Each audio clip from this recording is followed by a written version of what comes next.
everyone, thank you so much for clicking on this review. The fact that you are willing to sacrifice a few minutes out of your day to consume my content really does mean the world to me.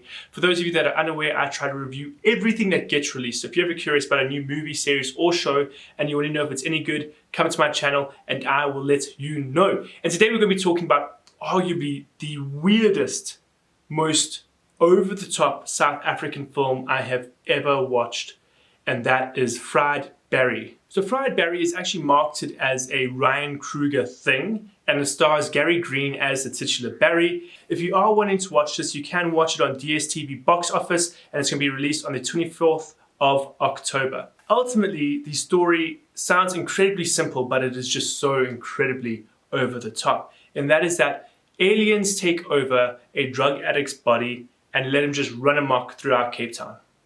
Sounds simple, but Barry gets up to so much in his possessed form that it's honestly at times uncomfortable to watch, it's unsettling to watch, and then I guess there are some wholesome moments scattered within, but ultimately if you're going to watch this, be prepared that this is a over-the-top, gratuitous movie.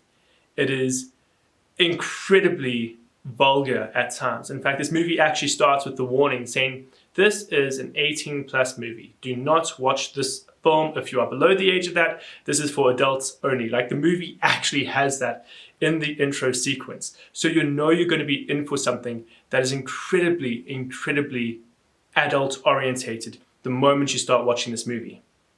And that's definitely the case. At times I felt uncomfortable watching this movie. I can only imagine what a younger child would feel or respond to watching a film like this.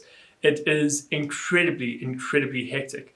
I mean, the closest thing I can relate to is actually the Antwoord music videos. If you know the Antwoord, they're also a South African band. And I promise you guys this, South Africans don't act like this normally. I feel like a combination of Fried Barry and the Antwoord is going to give an international audience the appearance that we are all crazy, drug crazy, consumers, and that's definitely not the case. We're very, very normal, I promise you that much.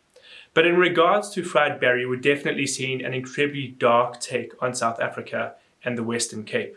This is definitely a dark, gruesome, grueling, grimy, deadly, deadly, deadly place. It's not a place you want to be at all. And in fact, I'll say I'm also a little bit concerned about the reputation of South Africa that this film depicts. We see a lot of sex-crazed people, a lot of drug addicts, and while we do definitely have dodgier sides of South Africa, Barry always seems to find himself in just the most dodgiest areas of all. We've got drug addicts, we've got people that are sex slaves or sex traders, and so it just goes on, and Barry is just walking around finding all of these people and coming across all of these people. It's definitely feels like you're on a psychedelic trip watching this movie. And a lot of it comes down to Gary Green's absolutely fantastic portrayal as Barry. I've never seen anyone use their face in such an effective way to emote before. You can tell that there is something wrong with Barry the moment you see him. And it's a combination of all of the heroin and the fact that he's been abducted by aliens, he's being controlled by people. So it's absolutely crazy to see how this one man is able to portray all of these different emotions and all of these different influences that are thrown upon him just through his face alone. It's absolutely incredible. But I'll have to say the editing and everything like that is also top-notch. We've got some absolutely fantastic editing, color grading. It creates an incredibly unsettling atmosphere. If you ever watched the Fried Barry shorts from 2017, if I'm not mistaken, you can see a lot of similarities between the two properties. However, I'll say that the movie definitely outgrosses the shorts in every single way possible. There's a lot that happens in the story. While I mentioned it, a lot of it is grisly and gruesome, there are some heartwarming moments because at the end of the day, Barry, once he's been abducted by these aliens, has redeeming factors about him, these redeeming moments. And I think that's what the film is trying to illustrate. This film has a lot in common with actually Chappie. If you guys ever watch Chappie, it's about this machine finding sentience. It's also a South African film. About this machine finding sentience, this AI learning. And in many ways, that's the exact journey that Barry finds himself on. He's been abducted by these aliens and he's been controlled by these aliens. And it's about these aliens just figuring out how the world works. And we see Barry navigate through Cape Town, albeit in a much more gory, adult-orientated way than that we see in Chappie. But also this film does a really good job of just tackling the actual effects that drug abuse has on an individual. And it's incredibly heartbreaking to see that the effects that we see Barry go through are the effects that some people actually live out in their lives. We also get to see how those drugs affect the family units, and we see how Barry's wife responds to it. It's heartbreaking. It's truly sobering stuff, to be 100% honest. And not just that, we get to see the tolls that racism has on just everyday simple people. We see this one guy goes, I'm a little bit racist and that's why I come here. And it's a reality that we as South Africans live with. We do still have racists in our country, unfortunately. And it is the case that a lot of people still view South Africa as an incredibly racist country. And I'll say that I've got friends of every race, religion, culture, creed, etc. And so when we talk about South Africa being the rainbow nation, that's definitely the case.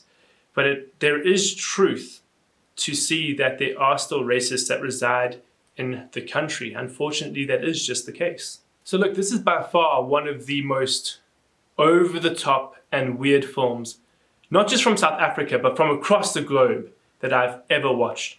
I would highly recommend it to anyone that is ready to be taken on a journey that is willing to make them feel uncomfortable. If you're willing to put yourself in a position where you aren't comfortable with the visuals you're consuming, then give this one a watch. And there is a lot to pick up on with what the film was trying to say. It's very open-ended with its ending as well. Ultimately, you've got to get the messaging from this film that you believe is the truth and the message that the director is trying to state. This film has definitely become a smash hit within South Africa, and I've seen tons of really passionate artists busy drawing their fan art and stuff like that. I've seen them engaging with the director and with the actor that played Barry. And so it's great to see that we're actually getting a culture that's supporting this film, because it is incredibly unique. As a work of art, it's fantastic, it's phenomenal. Great performances, incredible cinematography and editing. The soundtrack is incredibly uneasy. It makes you feel uncomfortable.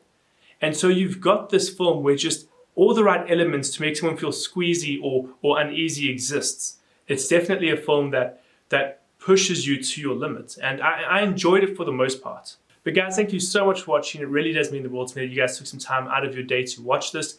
I really hope you enjoy the rest of your day. Subscribe if you haven't, and I hope to see you again in another video.